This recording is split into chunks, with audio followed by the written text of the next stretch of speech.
Hello and welcome. We are right here with James Ayugi, who's the CEO Webmasters and Ecitizen firm. Karibu sana. Asante sana. How are you doing? I'm great today. Yes. Tuanze tu maswali na mahali ambapo Wakenya wanazungumzia sana. Mr. James, we have the new proposal, premium rates for fast tracking of services. Hebu tueleze, watu wengi kidogo ni kama hawakuwa wanaelewa what exactly that meant. So when you think about fast track, think about expressway. Several years back, before expressway, kulikuwa na watu wenye kwa Mombasa Road na kulikuwa na traffic. Every single day watu walikuwa na spend several hours. And then now hii ni ya expressway ikajengwa. Na venye ilijengwa, watu wenye wako wanataka kwenda through the traffic wakamua I can pay, naweza lipa 100 bob, naweza lipa 200 bob, naweza lipa 300 bob, and wanaenda juu. So namba yao watu ni wachache, lakini ukiangalia saizi traffic Mombasa Road imepungua sana. Kwa nini? Kwa sababu hakuna congestion ya magari. Watu wako na hiyo option ya kwenda through expressway. Now fast track ni expressway. Hii ni design yenye ukienda ku apply for government services, unaweza enda through fast tracking service, which inaweza kuwa agents who are authorized by government to offer services up to a certain level. So watu wenye kwa queue, other than kukua 800 in a day, inaenda kureduce to 200, meaning watu wenye wanataka kuenda through the normal process watakuwa nao na their services itakuwa issued faster, ita improve. So hakutakuwa na hiyo headache kama yenye ilikuwa. So sana sana upande ya hiyo experience. And then now kulingana na the amount of money umelipa, kutakuwa probably na watu in the back office when you are dedicated ku now provide services as per the operating procedures and service charter. So hivyo ndo wenye mimi naweza explain fast track kwa ule mtu wa kawaida mwenye understand. Si kitu yenye inakuja ku make life difficult, ku raise taxes, hapana. Ni kitu inaleta convenience. Again, hii ni kitu inaenda kuleta employment. By employment tunamaanisha nini? Saizi hakuna authorized government agents. Government lazima iweke huduma center na invest a lot of money into those kind of ecosystem, but with probably Ecitizen fast track, in my opinion, and these are just my ideas, with the Ecitizen fast track, now vijana wenye wako na umesoma na wanaweza offer services, wanaweza invest, and then now hiyo traffic yenye ilikuwa inaenda Nairobi inaanza inakuwa distributed across the country, hence ina create opportunities for them. Na hii fast track is just one service. Ukumbuke there are so many services that are being offered by government, and these services, in my opinion, it create more opportunities, because we are not just talking about fast tracking upande ya immigration. We are talking about fast tracking across all government. Hii ni mambo na driver's license, hii ni mambo na business licenses, hii ni mambo na hizo vitu zote. So it is an enterprise yenye za create millions of jobs, na pia watu wenye wako willing kulipa, they get a better experience. So probably government designs the standard structure, and then citizens wenye wanataka kufanya biashara, they can now invest in paying and running those business, and then now through the technology kuna na controls and how they do all the process end to end. So hiyo ndo pretty much how I'm looking at it, and how naweza explain in a layman's language. Ecitizen was concerned since end goal ya hii fast tracking with premium rates ni ku reduce corruption. Ecitizen was concerned what if ataenda mahali service yake ikuwe delayed, na unajua Mkenya akipatikana ile wakati labda masaa yamesonga, itabidi tu amekuwa forced kutoa maybe something extra ndo service yake iharakishwe, and they were afraid what if yule mwananchi mwenye maybe hana hiyo do ana go for the normal one, lakini akifika pale service yake inakuwa delayed kidogo. Why? Probably this just nasema ni probably sababu inaweza kuwa yule mtu anataka ana reduce ama haiharakishwi ndo atoe hiyo pesa ya premium rate. It's a concern. Hapana, wenye naangalia saa hizi kukuwa na mvua, unaweza jipata umeenda expressway, alafu nyinyi wote mnaweza jipata mko huko juu. Mkiingia huko juu kutakuwa na traffic pia huko kwa fast track. So but that is the problem na hiyo ni that's just one central service, fast tracking service. But when you decentralize, inamaanisha kuna routes mingi ya wewe kupata fast track. You don't have to go to a typical government office. You can go to a normal neighborhood na utaona Ecitizen fast track, and ukienda pale unapata the same standard of service na kama mtu mwenye ameipata Nairobi ama kwingine. So hiyo hakutakuwa na traffic. So if you're given people more option, watu wakutani mali moja. So inamaanisha wale watu wenye wanaenda through the normal process, they'll be few. Hence watapata services zao faster. They don't have to stay in the queue for a full day, which in my opinion is losing money.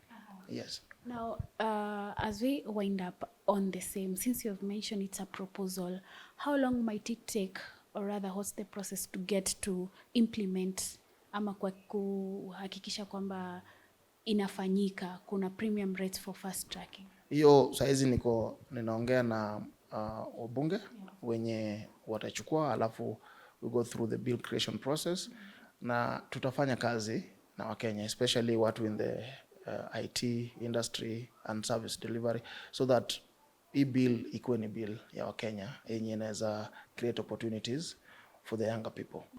You've mentioned about premium rates for fast tracking.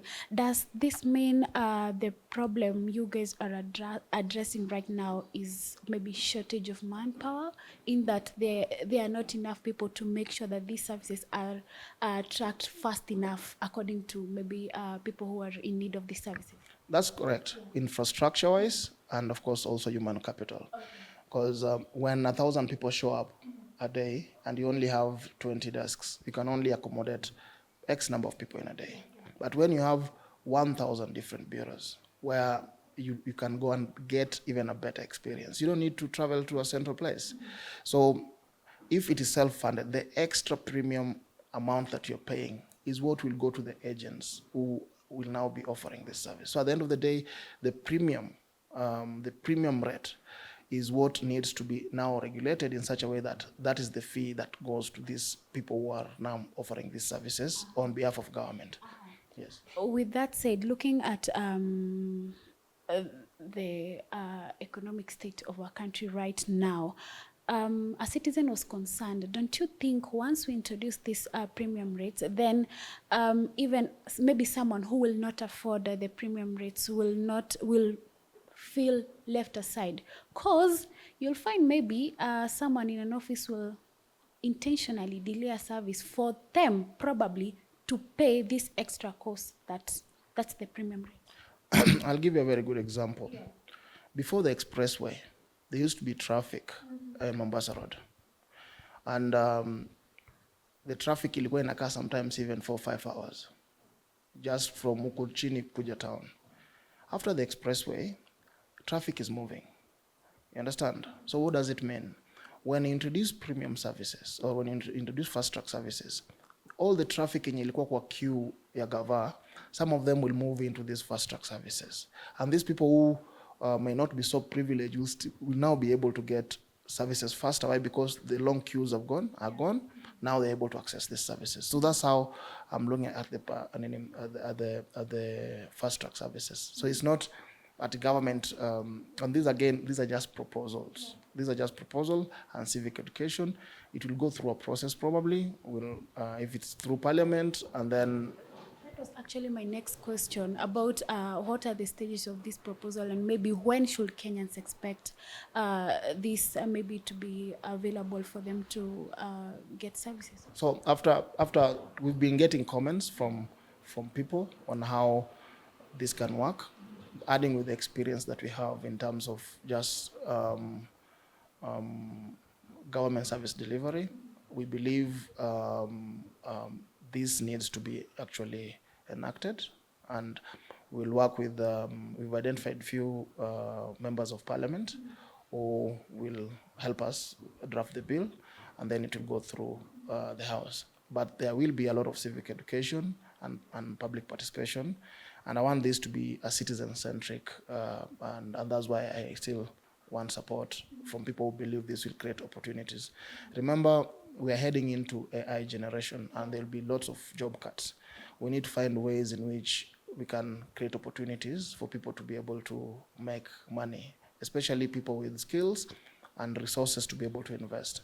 And again, for these fast track services, government doesn't even need to invest anything. The people who will want to offer the services will invest. Government only guarantees them traffic. You understand? So at the end of the day, it will be cheaper for the citizen, and services will be faster, and there'll be probably less corruption, in my opinion, yes. A question was asked in one of the posts concerning the premium rates proposal. Do you already have the rates in figure that you'll... No. There will be benchmark probably with how it's done in other countries. With Dubai, when you're accessing visas, there's a certain fee if you want it to come out in 3 days, and there will probably different benchmarks. So when it goes now through the writing stages, all these are going to be factored in, and then now the people who are willing to pay, probably they'll suggest, and then it will be figures that people are okay. Yeah, so this is not something that is ready. These are just proposals, and again, we need alignment, but mostly support from Kenyans, especially guys in the tech space, people who know how to use computers. This is just purely to create opportunities and to decentralize government service delivery. Yes. Probably, how long will this take? I don't know. It's still not so clear. But once there's big buy-in, both from government and the public, then I believe the right process will come. Yes, and probably I invite more professionals who know how to write this kind of things to come in and join, and for us to try and create a bill that is more citizen-centric and that will employ and create opportunities for the young people. Mr. James, allow me to ask this question. How do you handle public concerns concerning the platform's transparency? Most of our platforms goes through generally accepted privacy, and we don't handle data. We only develop the software, but data is handled by government in most of the platforms we develop for our clients. Yes. Do you have maybe initial challenges in implementing the whole thing, and how did you guys go about it? There's been challenges because there are so many players in a government setup. There are so many stakeholders, and understanding the different cultures from different government departments, understanding the law, and just aligning was quite a process, and that's why even the pilot took longer, and it's only in Kenya where these kind of services are working. And this pretty much because we've gone through the journey, and we've learned, we've made mistakes, we've corrected, and we'll keep on improving. So there's so many lessons we've learned, especially on how now to draft some of these things into law. I remember when we started even with the companies registry, there was no law. The law came in later in 2015 that now made it simple for someone just to register a company without having to to go and register with the Ministry of Lands for stamp duty. So all these things were collapsed to make the processes simple. So we've learned how to adjust and help draft regulations that are able to make certain service delivery easier.